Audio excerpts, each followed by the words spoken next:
Fico abismado, hein? O Flamengo não tava ganhando. Tem um timaço, campeoníssimo. Sim mesmo. Não tava ganhando de ninguém. Aí ganhou um jogo, o professor ali já falou que nos últimos 4 jogos o Flamengo amassou todo mundo. Vasco fez 2 gols, mas um foi de lateral, o outro foi de contra-ataque. Então, como se não valesse nada. Imagina se tivesse ganhando todas desde o começo, hein? Se tivesse sido campeão do mundo, como é que ia estar o VP? Rapaz! Peito estufado, né? Caramba, que marra, hein? Para engrenar, números de Flamengo 3, Vasco 2 pelas semis do Carioca. O Flamengo teve 58,5% de posse de bola, muito mais que o gigante da colina. Muito mais passes certos, 429 a 236, 18 chutes contra 13, 8 chutes certos contra 4 e 8 dribles contra 3. Breler Pires. Você viu marra no Vitor Pereira? Humildade, eu tenho medo. Basicamente, não tem velocidade. Ontem faltou porque o Vasco conseguia quebrar essa linha, mas a bola chegava no Pedro Raul ou no Alex Teixeira, que não são jogadores velocistas. Demorava para ter uma aproximação também, né, dos jogadores de lado do Vasco. Mas ainda assim o Flamengo sofreu para marcar algumas jogadas do Vasco. Tanto é que no final o Léo vai lá para frente bater lateral porque sentia que forçando ali, mesmo o Flamengo tendo jogadores altos, como Pablo, Thiago Maia, Fabrício Bruno, essa bola entra demais. Ou da ausência dele. Mas a escalação do Barbieri ajudou a ressuscitar o Arrascaeta. Porque como assim? Explica pra mim essa daí, essa não deu pra entender. Eu também quero entender. O Arrascaeta estava mal no Campeonato Carioca, mal na temporada, e muitos rubro-negros até defendiam, pô, tá merecendo um banquinho daqui a pouco. Tá. E ontem... Barbieri ajudou a recuperar o Arrascaeta? Ele deu sim. campo, né? Você entendeu isso? Não, mas Eu queria que você explicasse um pouco a mais. escalação favoreceu o jogo do Arrascaeta, porque deu mais liberdade para ele. No jogo passado... Explique, por favor. No jogo passado, 1-0 para o Vasco, o Arrascaeta começa bem, mas o Rodrigo logo encaixa a marcação e tira todo o espaço. O Rodrigo é soberano nessa marcação, na segunda bola. O Arrascaeta teve mais dificuldade para jogar depois dos 15 minutos. Ontem, ele começa à vontade e ali pelo meio, o Vasco vai deixando muito espaço, porque Jair e Andrei tentaram... Você chegou onde eu queria ouvir. Então, Jair e Andrei. O senhor Andrei, que merece todos os elogios, também meio perdidinho na marcação ali, hein? Mas voltou agora, 3 jogos, até encaixar, criar essa sintonia, entrosamento com o Jair. Mas eles até faziam uma boa pressão no homem da bola do Flamengo, mas quando os volantes do Flamengo ou os zagueiros conseguiam cortar essa linha, aí era um desespero, porque o Arrascaeta e o Gabigol se aproximavam e tinham espaço para tabelar, para correr, para achar o Pedro. E aí o Arrascaeta toda hora começou a achar o Pedro livre, o Pedro fazendo pivô. Aí pressionou muito o Vasco, ficou com dificuldade de saída e deixou o Arrascaeta à vontade para fazer o que mais sabe, que é servir, que é se aproximar dos homens de frente e jogar próximo do gol. Então, por isso, o Barbieri, que tem feito um bom trabalho, no jogo de ontem foi infeliz. As escolhas dele não funcionaram, a começar pela escalação. Deveria ter feito o básico, que era o conservador. O Vasco fez um bom jogo contra o Flamengo. Tinha sido competitivo. Se mantivesse a escalação, pelo menos teria a sustentação no meio-campo. É óbvio que o Flamengo teve mudança. Com o Mateuzinho, fica mais agressivo pelo lado direito. Ele imaginou explorar aquele lado, né? Talvez um possível buraco. Ele coloca o Galarça para fazer esse papel. Então, o Galarça você não teria escalado, é isso? Não, e o Galarça é um jogador que tem tido dificuldade. Ele até ajuda muito, como gosta de dizer o Prats, sem a bola. Um jogador que volta bastante. Isso tem bastante. Mas, para jogar, ele tem as mesmas limitações do Rodrigo, mas o Rodrigo marca muito mais e pelo centro do campo, onde o Flamengo foi superior. Então eu vejo que ao tentar fazer Tem uma pergunta em cima da sua análise. Ao tentar fazer essa compensação, o Barbieri desequilibrou o time, porque pelo lado esquerdo o Galarça também não conseguiu marcar, o Mateuzinho começou a ter espaço por ali, porque estava sobrando gente no meio-campo e aí faltou a cobertura dos volantes. Então, para mim, foi uma escalação que não funcionou. Eu tenho uma pergunta. Que culpa tem o Barbieri que o zagueiro Capasso faz um passe dele e dá um gol para o Pedro? Isso é um erro do Capasso. Isso é culpa do técnico? Mas o senhor gosta de falar. Quando é o Diniz que faz isso, aí é saidinha. Aí é uma incoerência sua, Bel. Pode. Agora a gente percebe uma incoerência da sua parte. Mas foi o técnico que mandou ele dar aquele passe lá? Mas é isso Não, que o Barbieri se defendeu na coletiva. É isso que o torcedor do Vasco até brinca. O Psicapasso, que é um cara que... Como é que é? psicapaz. Por quê? Como assim? O cara que chega duro ali, meio que tem uma... Ele tem uma psicopatia de marcar o adversário. Meu com Deus! vigor. Mas Entendi. é um cara que, nesse aspecto, na marcação, vai muito bem, tanto é que o Barbieri tem razão. Ele se recupera depois da falha. É claro que não apaga, porque de fato é um erro crasso, mas depois ele fez um jogo com personalidade. Mas para a saída de bola, ele não tem a mesma qualidade do Léo. Então é algo para o Vasco se atentar. E os adversários vão explorar isso. Quando a bola tiver... Vão até deixar o lado do Capasso mais livre para sair com ele e pressionar, porque é um zagueiro que tem menos recurso técnico. O Barbieri vai precisar criar alternativa para isso, e a alternativa, certamente, era o Andrei recebendo essa bola na área, como ele cansou de receber na Série B do ano passado. Só que ali estava marcado. O Capasso, ele tinha a opção de ou recuar para o Léo Jardim para quebrar, ou ele mesmo quebrar essa bola lá na frente, ele escolhe a pior opção mas possível. aí tem técnico que não gosta. Como assim? Não pode dar chutão porque é feio. Não pode dar chutão, É melhor sim, perder a bola e levar o gol, porque aí é bonito. Não. Tentou sair jogando. Nenhum treinador defende isso. O Fluminense do Diniz dá chutão eventualmente, mas como o Barbieri falou, não pode Qual foi ser, a frase dele? não pode ser chutão toda hora. Não, mas ele falou, não é para sair jogando sob qualquer risco. Não, Sim, exato. falou exatamente Porque isso. ali não é uma omissão da jogada, dessa saída curta. Não é que o Andrei, por exemplo, não se apresentou ou a jogada treinada não aconteceu. Ali foi um erro individual, de uma escolha errada do zagueiro. São boa, apesar das falhas, espaço para o Arrascaeta. Não achei tão ruim o Vasco.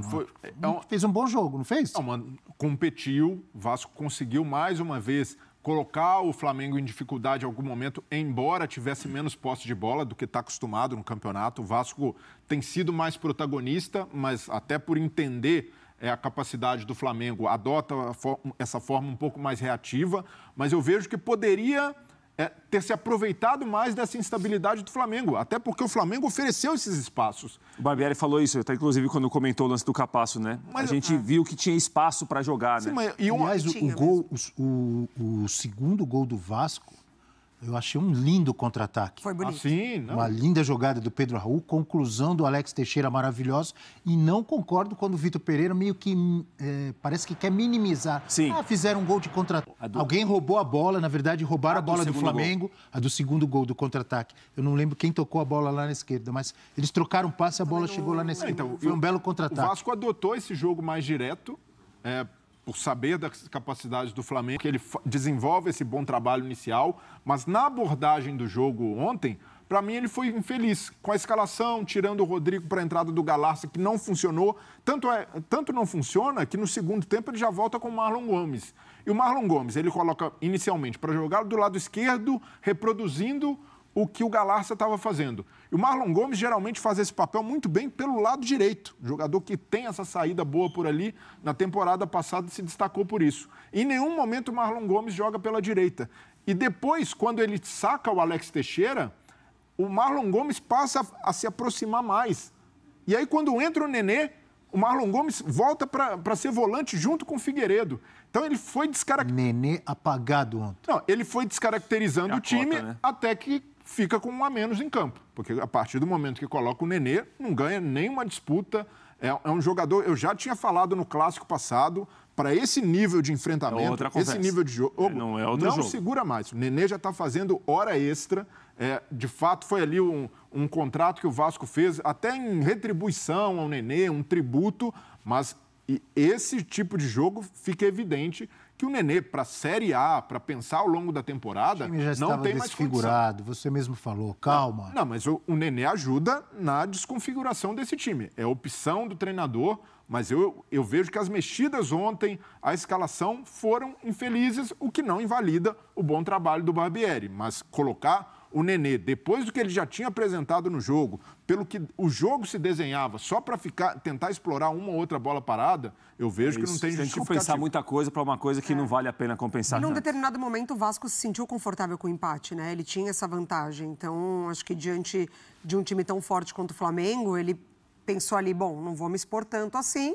Agora é só a gente, né, ajustar ali, dar uma segurada. E para mim, no gol que decreta a vitória do Flamengo, também tem uma falha ali, desde o goleiro indeciso. Exatamente, não vou sair aqui, acho que essa bola está tranquila, né? Ela vai bem aberta ali, buscando o Fabrício. Então, ela passa pelas costas de todo mundo. É uma bola chata, mas ainda assim precisa marcar melhor, precisa se posicionar de forma diferente, mas é o que a gente falava no programa ontem. O Vasco ainda está em construção.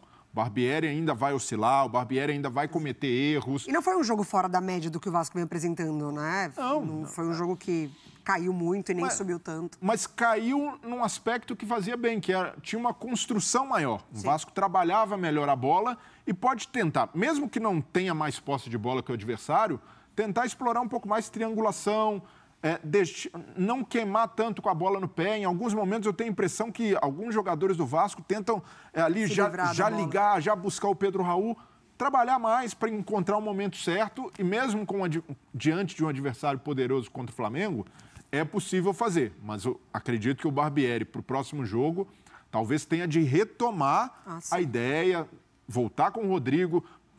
Possivelmente, o Rodrigo nem vai ser titular ao longo da temporada. Mas para domingo é importante que... Você acha que é importante que ele volte? Lembrando que o Vasco, jogando. se ganhar por 1-0, 2-1, passa o Vasco. Então, mas até muita gente pode acreditar, não, mas aí tente até um jogador mais ofensivo, né? Pensar numa alternativa, o Eric Marcos de velocidade para o lugar do Galaça, mas eu voltaria com o Rodrigo fazendo esse papel, porque se o Vasco toma um gol também, já fica muito complicado. Difícil. Tem que ser mais cauteloso. Tem de virar a partida, e esse Flamengo lá na frente tem muito recurso técnico para resolver. Então, o Vasco precisa retomar um pouco desse jogo coletivo, dessas construções. E o Barbieri, da parte dele, tentou algo diferente. Não funcionou, já tem que deixar de lado ali, trabalha para uma outra situação. Mas nessa escalação, para mim, ao sacar o Rodrigo e colocar o Galaça, ele perdeu muito e ofereceu tudo que o Flamengo queria, que era espaço para Arrascaeta e Gabigol jogarem. Mari e Prats, gostaria de ouvi-los um pouco mais sobre o Vasco. O Bre, ele conversa muito com aquele vizinho dele. Mas o vizinho dele... Ele só vê coisa negativa no Vasco. O vizinho dele conhece. O vizinho dele falou o seguinte, contra o Trem do Amapá, coloca o Nenê. Contra o Flamengo, segura, Barbieri. Ele não ouviu o vizinho aí, ó. Entrou o Nenê ontem. O vizinho dele falou. Tem isso, o vizinho dele? Ele liga pro Barbieri. É o vizinho dele que fica falando no ele manda vídeo dele. WhatsApp pro Maldonado. Não põe o Nenê. Eles se falam pelo interfone. Exatamente. Ele manda WhatsApp pro Maldonado, auxiliar do Barbieri. Maldonado, dá um toque. O Nenê contra o Trem do Amapá. Quinta-feira o ABC em São Januário. Pode ser uma boa. Mas é curioso que... No ano passado, quando o Nenê deu várias assistências na Série B, o que o vizinho falou? Acho que pode encerrar em dezembro. Renova. Exato. Ou renova. Ela falou renova. Eu não sei. 6 meses. O vizinho é corneteiro, hein? Não foi renova. E nessas horas, onde estão os entusiastas? Tem que renovar com o Nenê. Vamos lá, renova. Parabéns, é bom de grupo. Mas o Vasco foi para a Série A por quê? Depois desses dois... Eu tenho uma outra dúvida. Outra? Fora do assunto Nenê, mas importante também. Esse segundo jogo é no Maracanã, tá certo? Domingo. Mando do Vasco. Sábado, Flu e Volta Redonda. Por que não São Januário? Alguém sabe me dizer? Então, nesse caso... O Vasco não deveria ter lutado para jogar? Você acabou de falar agora há pouco, agora há pouco você falou, Água Santa tem que jogar em Diadema. É importante a Água Santa brigar para jogar em Diadema. Não pode jogar Vasco e Flamengo São Januário? Pode ou não? Então, tem 2 pontos. Um deles, que o Vasco político, o Vasco tenta ali, de alguma maneira, participar de forma mais ativa dessa gestão conjunta do Maracanã, porque enxerga no estádio um potencial de faturamento maior para jogos eventuais. Vai continuar mandando em São Januário. Isso que eu estou dizendo. E outro também é financeiro. O Vasco, em São Januário, na temporada passada, arrecadou muito pouco na visão da diretoria, porque ele lotava sempre São Januário e a arrecadação acabou sendo baixa, cerca de 150 mil, menos de 200 mil reais. Então, na verdade, o Vasco consegue uma arrecadação de pouco mais de 10 milhões. Então, é muito pouco para um clube, em termos líquidos, que manda seus jogos em São Januário e lota o estádio. 18 jogos, hein? E aí, você mandar um clássico que tem um potencial, tem um apelo maior em São Januário, limita também essa arrecadação, mesmo que aumente o valor do ingresso. Então, por tudo isso, o Vasco... O Vasco tá rico agora, 777. Peraí, não é assim também, não. Não é? Desse jeito, não, porque não é desse jeito, tá rico já, não é? Vocês ficam falando Vasco da grana, não é? Não, mas esses caras aí... Quem inventou Vasco da grana foi Prats. Fala aí. Mas esses caras aí não estão investindo por amor no Vasco, eles estão visando lucro. Eles querem enxergar um potencial de retorno do investimento. Então, o torcedor do Vasco vai se acostumar a ver cada vez mais pelo menos no cenário ideal da diretoria, no Maracanã por uma questão financeira.